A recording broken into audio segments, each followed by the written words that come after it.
real estate, Tiffin County market.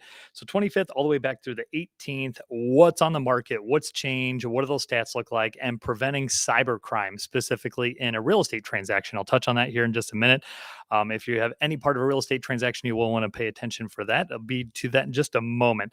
So Tiffin County area, there are 59 properties on the market, down from 62 from last week. But as of right now, we are looking at, let's say we're down 3 from that. Active properties, only 21. So 21 of those 59 are active. 38 of them are under contract, contingent, pending, their offer coming together then. So some of those come back on the market. We'll show you what that looks like here, and I'll show you what you get for in each price point then as well. Okay, so on the market here, we've got 4 new listings. Again, this is just in the last week, and we are live. If you have any questions, let us know. Live on Facebook and YouTube both.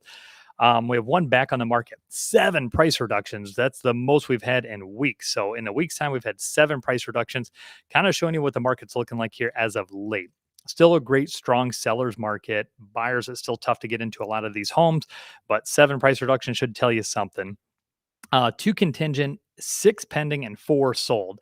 So again, just as quickly as some of this property is coming on the market, it is going back off the market.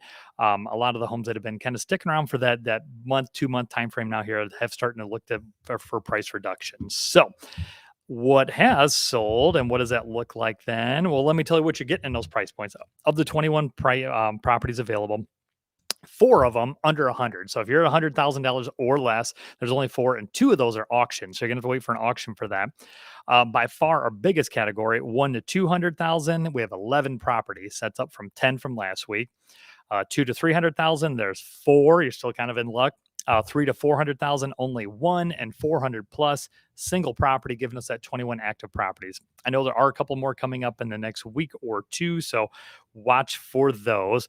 So what do the stats look like? So if you have sold a property, on average, 3 beds, single bath, 1,500 and some change square feet, year built 1945 again on average, listing price $161,000 on average, puts us up to $102 per square foot on average for list price. That's up quite a bit from last week.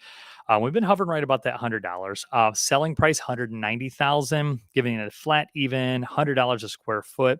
Days on market staying pretty consistent. We're at 41, median's 31. So we've been staying between that 31 and 41 days on market. So pretty good. Again, that's sign in the yard to sitting at a closing table. What does that look like as far as for closing time frame? Okay, so cybercrime, I kind of teased about this here for a second. So quick little story. This came from .loop, how to prevent cybercrime and disrupting a real estate thing. So they asked an attorney, what is the number 1 surefire way to prevent cybercrime in a transaction in real estate?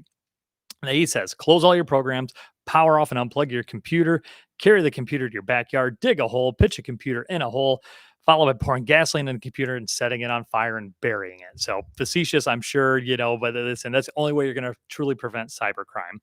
The scary thing to that is, again, we're looking at some facts. In 2020, record year for cybercrime, nearly $4.2 billion in crime reported losses, up from $3.5 billion, the year prior. So it goes on and on and on. But what does that mean to you in a real estate transaction?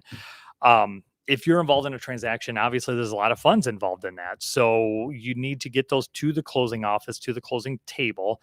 Safest, most effective way to do that, I'm going to tell you, is to not necessarily trust what comes to you via text, through email.